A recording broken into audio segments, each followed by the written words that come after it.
Hello everyone, welcome back to your channel Gyan CNET Commerce. So in today's video we will talk about how to import the data, or we will learn about how to import the data in a Gradle software. So this is the interface of the Gradle software. Lot of options is there like file, tool, data, view, add, sample, variable, model and help. To import the data, first go to the file, then open data, click on the user file. So here you can see a lot of option is there like desktop, document, new volume EF. So basically you have to select the location of your data file, so and the as well as the format of your file, whether it's your file is in CSV file, whether it is data file or Excel file, SPSS file, eViews file. So you have to select that. So here now I will suggest you to select all files, right?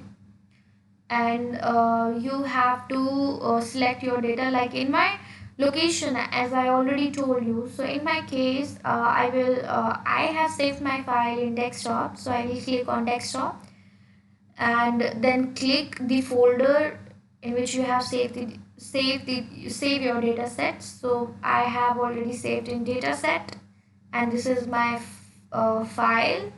So I will click on this file. So after that, click OK, close, and done. So now you have imported the data in Gradle software, and after that you have to define whether your data is cross-sectional data, whether your data is time series or a panel data. So click yes, then panel, like in my case my data is panel, so I will go to the panel, then forward, then use index variable, then click on forward, then apply. So here you can see the full range is given here like 1 to 10. So 1 to 10 is the total number of forms, and here 1 to 20 means the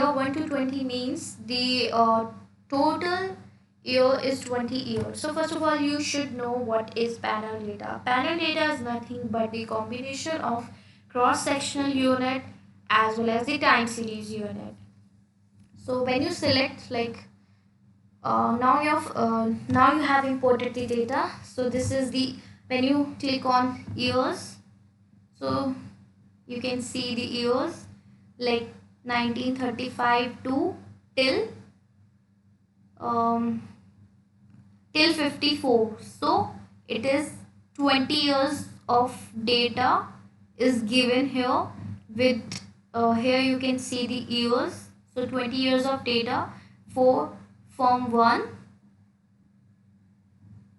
and here you can see for the form 2 20 years of data is given uh, from 1935 to 1945. So here you can see the total observations of your data, total observation of 10 forms with respective years, right? So this is all about years. Now you can see when you click on the investment, the investment data is given, investment is dependent here, value and capital stock is independent here in this particular data set. Like value, here all the details of value of 10 firms for 20 years of data. Same when you click on the capital stock, so whole data is given for the capital stock for first year firm to 10 year of firm with respective years. So here you can see your full data. Now you are able to, I hope with this video you are able to import your data set. So friends, thank you for watching this video, and please like, share and subscribe my channel for more such videos. And if you have any doubt related to importing the data, so please let me know in the comment section. Thank you.